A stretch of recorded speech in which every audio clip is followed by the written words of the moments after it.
স্রোতের বিয়ে নিয়ে বাবার মাথা ঘামানো এবার চিরতরে বন্ধ করে দেওয়ার ব্যবস্থা করলো সার্থক। হ্যাঁ বন্ধুরা, ভিডিওতে লাইক দিয়ে দেখতে থাকুন। সার্থক স্রোতকে কলেজে দেখা মাত্রই বলতে থাকে যে স্রোত, তুমি নাকি সিদ্ধান্ত নিয়েছো যে তুমি বিয়েটা করে ফেলবে, কেনই বা এরকম সিদ্ধান্ত নিলে হঠাৎ করে বলতে পারো আমাকে? আমি তো তোমাকে অনেকবার করে বোঝানোর চেষ্টা করেছি যে তুমি হঠাৎ করে এরকম তাড়াহুড়া করে বিয়ের মতন একটা সিদ্ধান্ত নিও না, কারণ তোমার যথেষ্ট পরিমাণে এখন বয়স কম, আর এই বয়সে তোমার জন্য এই সংসার জীবনে ঢুকে পড়াটা মোটেও ঠিক হবে না। তুমি একবার বললে কথা বুঝতে পারো না। তখন স্রোত বলতে থাকে যে স্যার, আপনার তো কেন গায়ে লাগছে বলুন তো? আপনি একবার আমার দিকটা ভেবে দেখেছেন?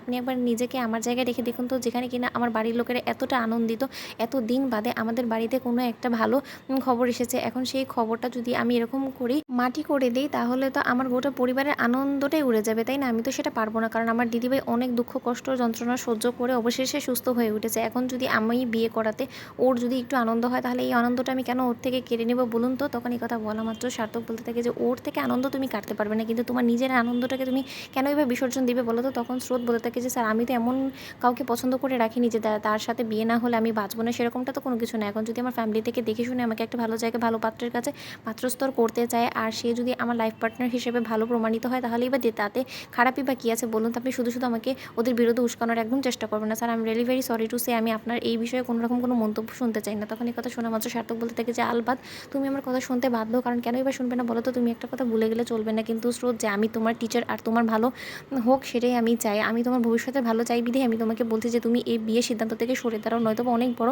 বিপদের মুখে তুমি পড়ে যেতে পারো। কারণ আমার বন্ধু ছেলের সাথে তুমি কোনোদিনও দেখা করো নি, আর ওর সম্পর্কে তোমার বিন্দুমাত্র ধারণা নেই। কিন্তু ছোটো থেকে আমি সেই ছেলেটাকে দেখে এসেছি, সে একদমই তোমার যোগ্য নয়, সে তোমার টোটালি অযোগ্য। কেন যে আমার বাবার হঠাৎ করে তাকে পছন্দ হয়ে গেলো তোমার জন্য, আমি কিছুই বুঝতে পারছি না। তার সাথে আমার বিন্দুমাত্র মেল নেই। তখন স্রোত বলতে থাকে যে স্যার, আপনার সাথে মেল থাকতে হবে সেরকমটা কখন আমি বলেছি বলুন তো? আপনাকে তো আমি পছন্দ করি সেরকমটাও বলিনি। তখন সার্থক বলতে থাকে যে তোমার কি মনে হয় যে আমি বলেছি যে আমি তোমাকে বিয়ে করব? সেরকমটা তো আমিও বলিনি। আমি শুধু বলছি যে আমার মধ্যে যে গুণগুলো আছে ওই ছেলেটার মধ্যে সেই গুণগুলোও নেই।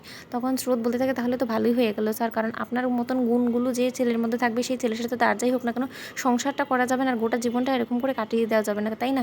তখন একথা শোনা মাত্র সার্থক বলতে থাকে যে তুমি কি বলতে চাচ্ছ, যে আমার মতন মানুষের সাথে কেউ কোনোদিন গোটা জীবনটা কাটাতে পারবে না, সংসার করা যায় না? কেন আমি কি এতটাই খারাপ হয়ে গিয়েছে তোমার নজরে? শোনো স্রোত, একটা কথা ভুলে যেও না, যে সব থেকে বেশি যাকে অপছন্দ করে লাস্টে গিয়ে তার ঘাড়ে সেই মানুষটা এসে পড়ে, সেই জিনিসটা ভুলে যেও না। শেষে যেয়ে না তোমার এই অবস্থা হয়ে যায় যে আমার কাছে এসে তোমাকে পড়তে হয়। তখন এই কথা শোনা মাত্র স্রোত এক দৃষ্টিতে সার্থকের দিকে তাকিয়ে থাকে, বলতে থাকে যে স্যার, আপনি এক্ষুনি কী বলেন? আপনি একবার ভেবে বলেছেন? আপনি আপনার মুখের উপর আগে কন্ট্রোল আনুন, তারপরে আপনি আমাকে বলবেন সব কিছু। আপনি সব কিছুতে এত ইন্টারফেয়ার কেন করছেন বলুন তো? আমার জীবনটা আমাকে আমার মতো করে বেছে নিতে দিন না। তখন সার্থক বলতে থাকে যে না, এখন আর তোমার পর্যন্ত এই কথাটা থেমে থাকেনি। এখন যখন আমার অবধি চলে এসেছে, তখন আমি এই বিষয়ে অবশ্যই নাক ঢোকানোর চেষ্টা করবো। আর কেনই বা করবো না বলো তো? হাজার হোক আমি তোমার ভালো চাই, আমি কি তোমার শুভাকাঙ্ক্ষী না? তো বন্ধুরা, ভিডিওটি ভালো লাগলে লাইক, শেয়ার করে সাবস্ক্রাইব করতে ভুলো না।